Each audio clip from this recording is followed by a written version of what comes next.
Well, I worked for other architects for 10 to 12 years as an architectural designer. In that process, I was able to convey a lot of my designs through my own illustrations as a sales tool. And eventually I was leaning towards starting my own business in the architectural illustration end, but I didn't want to abandon architecture completely either. I decided to start my company with architectural design and architectural illustrations integrated together. And I've been doing that now for 40 years.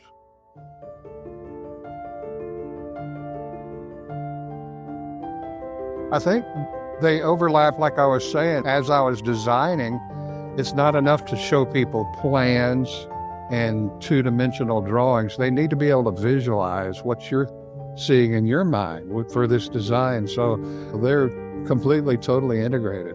I was heavily influenced by several artists as I was coming along. One guy in particular, he's a practicing famous, he's become world famous as an illustrator right now, Thomas Schaller. And I just adored his work and wanted to learn everything I could about it. And although I don't copy his work, he greatly influenced me.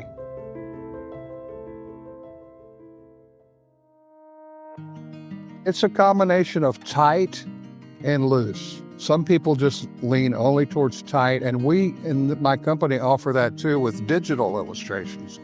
But the watercolors offer a looser, more emotional view of architecture. That's my forte. Well, let me start with this one for an example. As you can see, the architecture is completely detailed and delineated, but the setting that it's in is up to me. There was no landscape plan given to me. They didn't tell me what type trees, or unless it's set in Florida where you've got palm trees. But other than that, it's up to me to take creative license to frame the building to its best light and give it a soft, inviting type feel. So that's what I would say is characteristic of my work is the softness and the crispness together.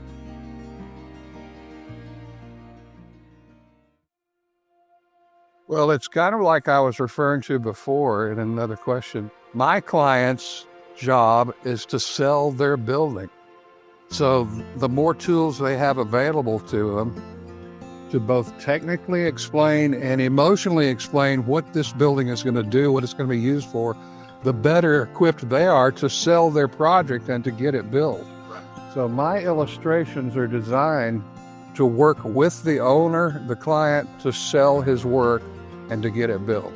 The vision of the architecture is paramount. I don't design all these buildings, other architects do. Occasionally I'm invited to participate, but they have a vision and I have to completely get into the architect's mind and understand what his color scheme is, what feeling he's trying to captivate, and then execute that to the best of my ability to make sure his design shows off in the best light, which literally can be accomplished through light and shade and shadow. For example, the depth of a balcony might be very important to create little miniature spaces, especially in a multi-family building. So it's up to me to illustrate that, okay, this has got depth and plenty of light, windows, that type thing. One of the things that I've always been committed to is an interpersonal relationship with my clients and an attitude that they are the boss and that no matter what I do, I'm not going to be happy until they are happy. So I try to express myself creatively through my renderings and my architecture, but in the forefront of my mind is I want that client to get really what he's looking for, and I'm not satisfied until they're satisfied. It's kind of a servant attitude, like you're the boss, I'm working for you. Very recently as last week, we were working on an interior illustration, a bar and restaurant inside of a golf club. And the client had designed an over bar area, which he had taken a lot of care in designing. But when he saw my depiction of it and my illustration of it, he sent back a compliment and said, "You beautifully depicted this overbar area." And that was very fulfilling and exciting to me, because it let me know that I was able to capture on paper what he was envisioning in his mind before it was built. This particular rendering was at a golf club in Florida. And I worked with the client, and they were very, very specific about all of their materials.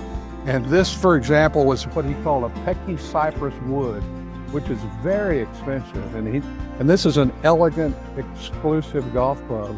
And the client was really interested in portraying the richness of this environment. And I spent a lot of time detailing out all this wood called Pecky cypress with knot holes and everything in there. And I think I was able to capture the feeling that the interior designer and the architect really wanted to portray. And I was kind of proud of the way that one turned out.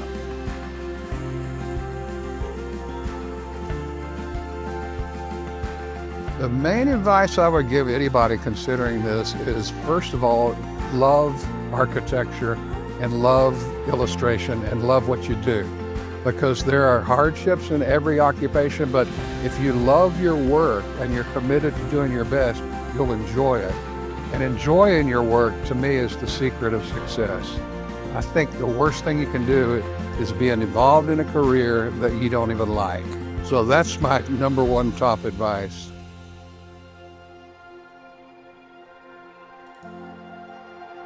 I hope that they feel the emotions that I feel when I paint.